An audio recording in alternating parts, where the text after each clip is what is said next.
안녕하세요. 소연의 인니 제 채널에 다시 오신 것을 환영합니다. 즐겁게 감상하시고 구독과 좋아요도. 저는 전 남편과 이혼하고 혼자 살고 있는 60대 여자입니다. 어렸을 적 부모님께서 맺어준 인연과 선을 보고 결혼을 하나 싶었는데 남자 쪽 문제로 파혼을 하게 되었어요. 좋아요, 구독, 알림 설정 부탁드려요. 그때만 하더라도 파혼을 했다는 것이 금이 되었을 시절이라 거의 과부 혹은 이혼녀 같은 분위기 속에서 많이 위축이 되었죠. 그러다가 전 남편을 만나게 되었습니다. 그 사람은 아들 하나 딸린 호랍이었어요. 애기 엄마는 아이 낳다가 죽었다고 하는데 결혼 생활도 1년을 채 못했을 정도로 짧아 저와 별 다를 바는 없어 보였습니다. 결국은 저 역시 어른들 권유에 못 이기는 척하며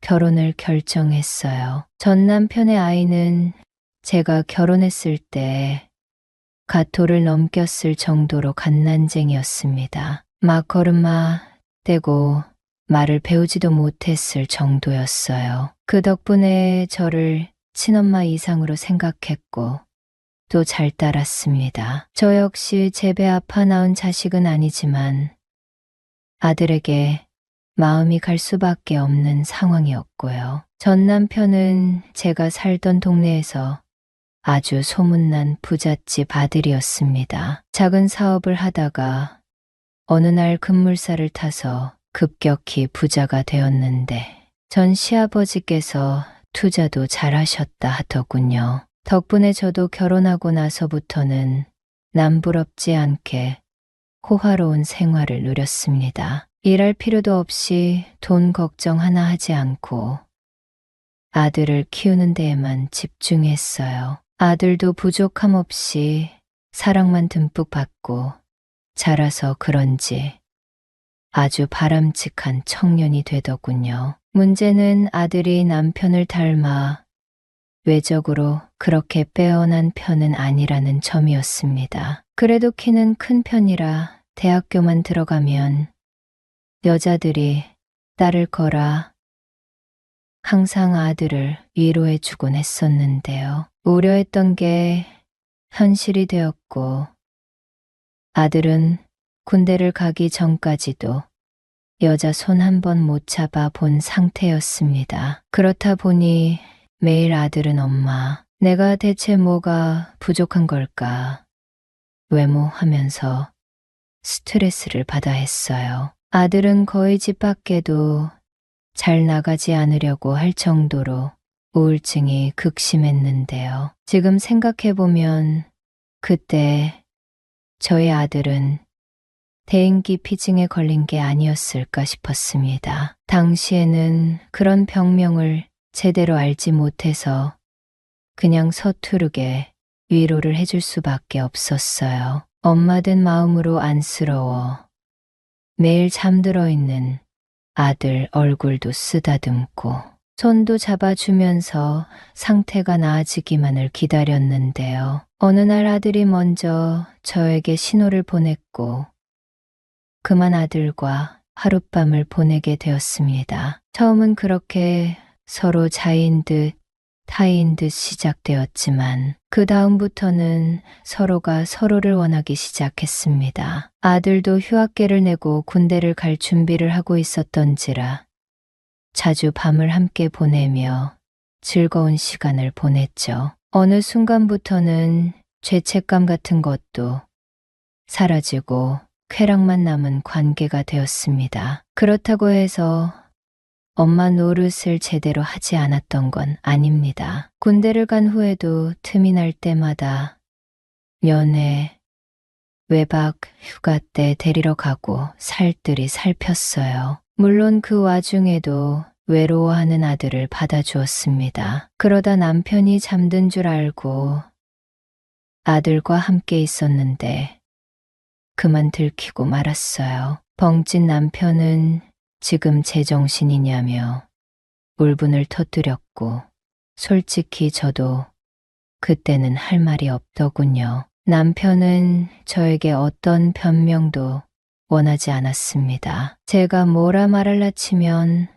바로 자리를 피했고 바로 이혼을 하자고 소장을 보냈어요. 가능하면 서로 흠집내지 말고 조용히 합의 이혼을 하자며 도리어 저를 설득했습니다. 제가 확실한 유책 배우자인데다 당시에는 이혼을 해야 한다는 것만으로도 당황스러워 마땅한 제 권리를 챙기진 못했어요. 그래도 제가 죽을 때까지 먹고 사는 데에는 문제없는 돈을 받고 이혼을 결정했습니다. 저희 시댁이 오랫동안 살았던 집도 한 채 받았죠. 남편은 훨씬 더 많은 재산을 가지고 있었지만 제가 요구해선 안 된다고 생각했습니다. 그렇게 저는 나름대로 가족이라는 이름으로 복닥복닥 살던 집을 떠나 다시 혼자가 되었습니다. 그 후로 아들 소식은 그 누구에게서도 듣지 못했었는데 주변 이웃들에게 수소문해 보니 남편이 럴리로 유학을 보내버렸다고 하더라고요. 아들에게 연락할 수 있는 방법도 없고 그냥 이대로 끝내는 게 좋을 것 같다 생각하기도 했습니다. 그 후로 한동안은 정신을 차리지 못하고 내내 술만 마시거나 취미 생활만 하며 집에 틀어박혀 있었습니다. 친구들과 함께 나가게 된 동호회 등에서 남자도 여럿 만났지만 큰 감흥이 없더군요. 분명히 상대에게 설레이고 있는 것은 맞는 것 같았어요. 하지만 막상 함께 있다 보면 아무런 느낌도 없고 무의미한 만남이라는 생각이 강하게 들었을 뿐이었습니다. 그러던 어느 날 제가 사는 곳 바로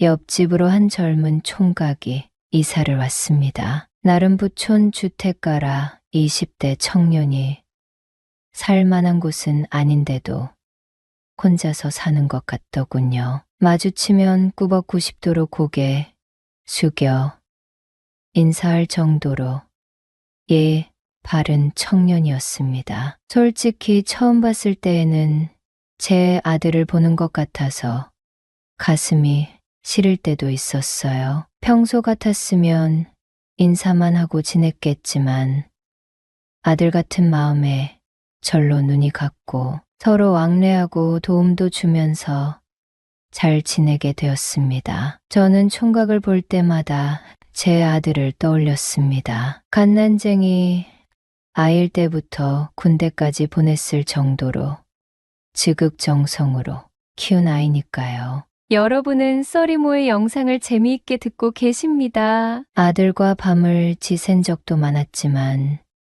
좋은 추억들도 많았어요. 총각을 보면서 대체 어디에서부터 잘못된 것인지 매일매일 생각하게 되더라고요. 이런 생각을 할수록 저는 더더욱 청년에게 관심을 가지게 되었습니다. 좋은 직장을 가지고 있었는데 아침 일찍부터 나가 밤중에 힘없이 집으로 돌아오더라고요. 한 번이라도 더 마주치고 싶어서 일부러 밤 마시를 나온 척하면서 집 근처에서 기다리고 있었던 적도 있었습니다. 보면 볼수록 제 아들과 똑 닮은 모습에 접점을 만들고 싶었는데요. 청년이 주말에는 출근하지 않는다는 것을 알고 저희 집 전등을 갈아달라고 부탁한 적이 있었습니다. 쉬는 날 이런 부탁을 하면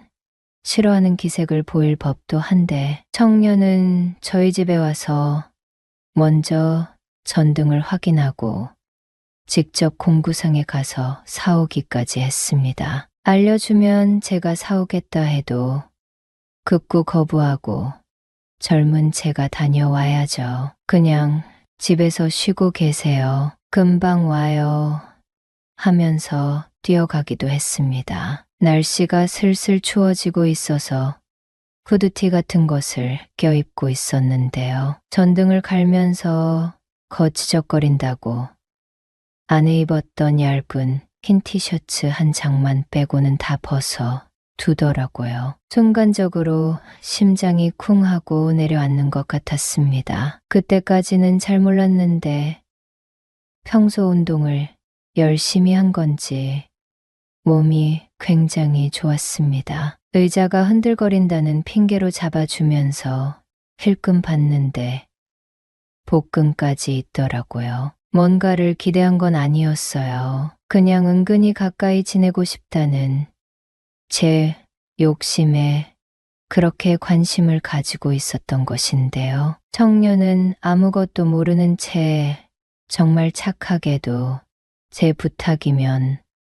뭐든 기꺼이 들어주었습니다. 그렇다 보니 저도 단순히 싹싹해서 좋게 보였던 건지 잘해주고 싶다는 생각이 들었습니다. 또 그러던 어느 날 전을 붙여 평소 친하게 지내던 집들을 돌아다니며 나눠주고 있었는데요. 총각네 집 문을 두드리니 평소 출근하던 것과 다르게 편한 추리닝 잠옷을 입고 저를 반겨주더라고요. 그러면서 절 보고는 마침 잘 오셨어요. 저녁 안 드셨으면 혼자 드시지 말고 저랑 같이 해요. 라고 하더라고요. 처음에는 거절했는데 자꾸만 들어오라 하기에 못 이기는 적 총각집으로 들어갔습니다. 그 나이대 청년 혼자 사는 것답지 않게 집이 아주 깨끗했는데요. 저녁 먹으면서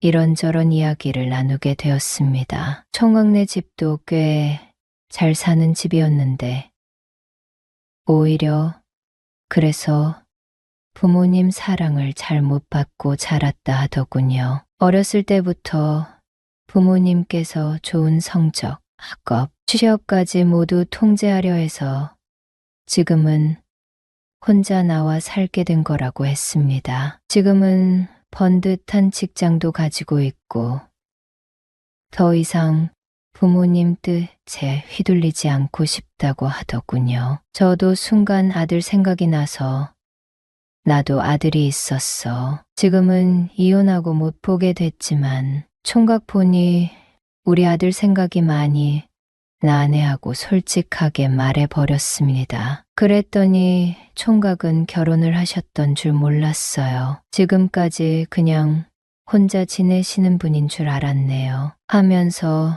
놀란 기색을 표하더라고요. 그러면서 저에게 그럼 제가 엄마처럼 생각하고 지내도 될까요?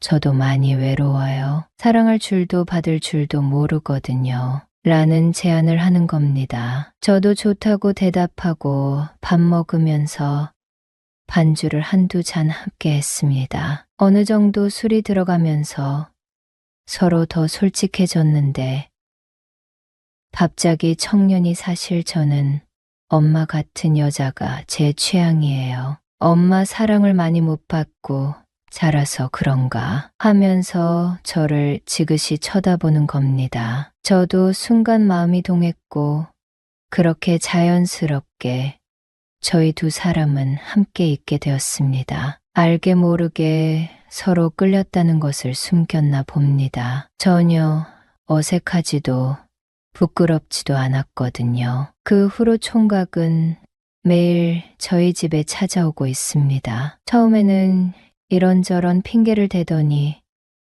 이제는 별말 하지도 않고 그냥 밥 먹으러 왔어요. 하며 퇴근하면 자기 집이 아니라 저희 집으로 곧장 향합니다. 저희 집 비밀번호를 알고 있으니 제가 없을 때는 먼저 집에 들어와 저를 기다리기도 하고요. 그렇게 저희는 서로 외로운 사람들끼리 밥도 같이 먹고 술도 한잔하며 지내고 있습니다. 물론 밤마다 즐거운 시간을 보내는 것도 잊지 않고 있는데요. 알고 보니 제가 청년의 부모님들 두 분보다도 나이가 더 많더군요. 오랜만에 총각 부모님이 아들 얼굴 보시겠다고 집에 찾아왔을 때 한번 마주치기도 하였습니다. 두 분은 저에게 고개 숙여 인사하면서 저희 아들을